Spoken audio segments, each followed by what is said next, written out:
आया है, आप कुछ कहना चाहेंगे? मैम पहली बार आप कोर्ट में थी, उन्होंने कहा कि सीएम साहब ने कहा है कि विजय नायर आपको रिपोर्ट करते थे।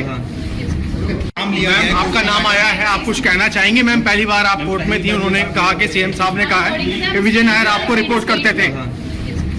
मैम आपका नाम आया है, आप कुछ कहना चाहेंगे? मैम पहली बार आप कोर्ट में थी, उन्होंने कहा कि सीएम साहब ने कहा है कि विजय नायर आपको रिपोर्ट करते थे। मैम आपका नाम आया है, आप कुछ कहना चाहेंगे? मैम पहली बार आप कोर्ट में थी, उन्होंने कहा कि सीएम साहब ने कहा है कि विजय नायर आपको रिपोर्ट करते थे। मैम आपका नाम आया है, आप कुछ कहना चाहेंगे? मैम पहली बार आप कोर्ट में थी, उन्होंने कहा कि सीएम साहब ने कहा है कि विजय। बिल्कुल, तो आतिशी को आप देख रहे थे जिन्होंने मीडिया के सवालों का जवाब नहीं दिया। अनामिका कारी लगातार हमारे साथ बनी हुई है। अनामिका, मीडिया ने हमारे साथ जुड़े हुए हैं। एक बार जरा जतिन का रुख कर लेते हैं। जतिन, सारी ही कैबिनेट अब लगता है एक के बाद एक जेल में ही मिलेगी, जिस तरह की स्थिति यहां पर बनी हुई है। लेकिन जहां तक आतिशी सिंह की बात की जाए, बहुत ही मुखर नजर आती थी, कोई भी कुछ कहते थे बहुत ही ज्यादा एक्टिव मोड में अभी वो नजर आ रही थी, खासतौर पर जब से केजरीवाल लॉकअप में गए थे। लेकिन अब कि यहां आतिशी सिंह का नाम आना, यहां सौरभ भारद्वाज का नाम आना, ये क्या बता रहा है?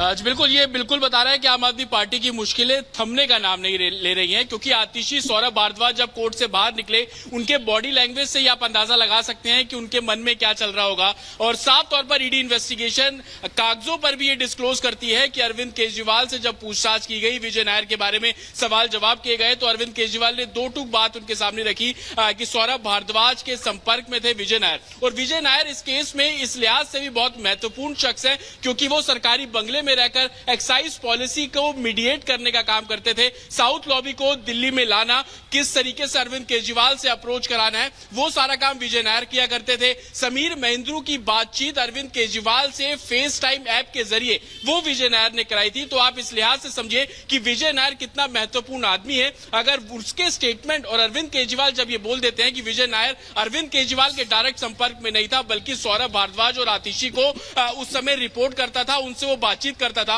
और ये उस समय की बात है जब सौरभ भारद्वाज विधायक थे, आतिशी प्रवक्ता थी। हालांकि अब दोनों दिल्ली सरकार में मंत्री हैं, क्योंकि मनीष सिसोदिया और सत्येंद्र जैन जेल के अंदर मौजूद है। लेकिन कहीं ना कहीं ये स्टेटमेंट ईडी इन्वेस्टिगेशन को और भी पुख्ता बताता है। और साथ ही सबूतों के तौर पर जब ईडी बात करती है तो तमाम वो दस्तावेज भी रखेगी। और विजय नायर के स्टेटमेंट पर जब आप नजर डालेंगे तो ईडी ने जब चार्जशीट दायर की थी, उसके अंदर भी बाकायदा विजय नायर ने रिटर्न स्टेटमेंट ये दिया है। लेकिन अरविंद केजरीवाल, क्योंकि आप तिहाड़ जेल के अंदर रहेंगे, जेल मैनुअल का उन्हें पालन करना पड़ेगा। सोर्सेज का यह भी कहना है कि तिहाड़ जेल की जेल नंबर 2, 3 और 5, इन 3 जेलों को सैनिटाइज किया गया है। अंदर एक हाई लेवल मीटिंग चल रही है। मेरे विजय, अगर आपको तस्वीरें दिखा दी, तिहाड़ जेल की तस्वीर आप यहां पर देख रहे हैं। अंदर हाई लेवल मीटिंग चल रही है। अरविंद केजरीवाल जैसे ही तिहाड़ जेल के अंदर पहुंचेंगे तो जेल मैनुअल का उनको पालन करना पड़ेगा।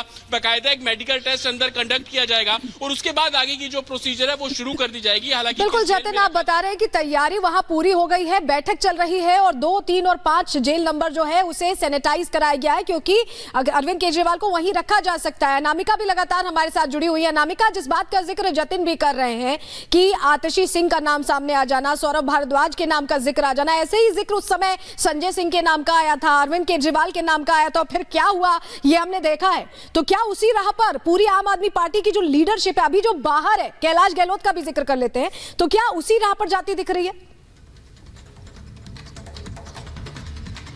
बिल्कुल जाती दिखाई दे रही है। देखिए, एक तथ्य ये भी सामने आया था ईडी की ओर से कि दरअसल जो आबकारी नीति को लेकर जो कुछ बैठकें हुई, उसमें से कुछ बैठकें अरविंद केजरीवाल के आवास पर भी हुई। शायद यही वजह थी कि ईडी जब लास्ट टाइम गई थी केजरीवाल के आवास पे, तो पूरे कमरे की छानबीन की गई थी। उनका जो ऑफिस है, जो कैंप ऑफिस घर में बनाया था अरविंद केजरीवाल ने, वहां पर भी पूछताछ की गई थी, वहां पर भी उसको पूरा का पूरा छानबीन किया गया था। डिजिटल डिवाइस वहां से कलेक्ट किए गए थे।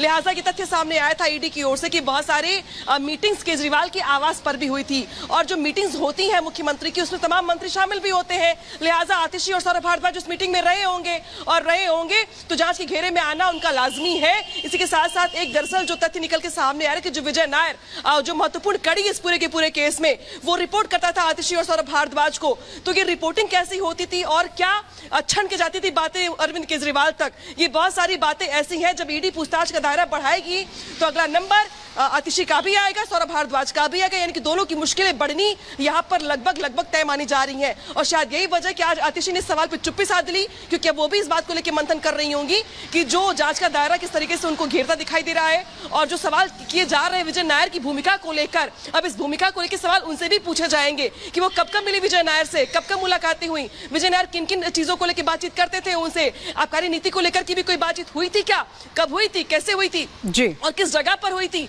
तो यानी कि कुल मिलाकर के ये मान लीजिए कि जिस राह का आप जिक्र कर रही थी उसी राह पर आगे बढ़ती हुई आम आदमी पार्टी दिखाई दे रही है। बिल्कुल, और आतिशी तो खुद कई प्रेस कॉन्फ्रेंसेस में कह चुकी है कि अगला नंबर उनका है और बाकी लोगों का है।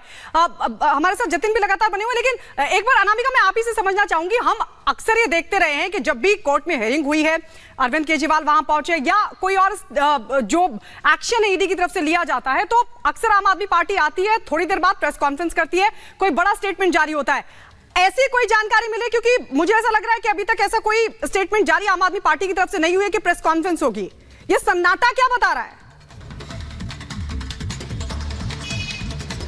देखिए, सन्नाटा बता रहा है कि फिलहाल पूरी पार्टी कंफ्यूज है। कंफ्यूज के साथ साथ एक तरह की दहशत भी दिखाई दे रही, क्योंकि अब तक अगर बात की जाए तो सत्येंद्र जैन, मनीष सिसोदिया, संजय सिंह और अब अरविंद केजरीवाल चारों तिहाड़ में रहेंगे। अब ये तो तय हो गया लगभग। दो मंत्री जो बहुत कद्दावर मंत्री हैं, जो बहुत पावरफुल मंत्री हैं, दोनों का नंबर लग चुका है पूछताछ करने को लेकर के, कम से कम साफ यहाँ पे दिखाई दे रहा है।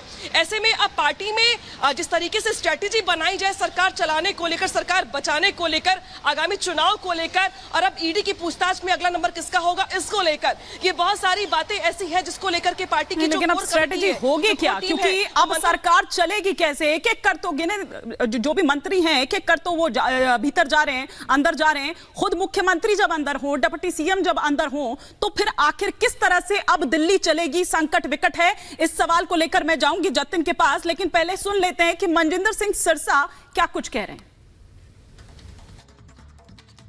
अब तो बार बार ये चीज सामने आई जो अरविंद केजरीवाल जी कहते थे कोई सबूत नहीं है, मेरे खिलाफ कोई सबूत नहीं है।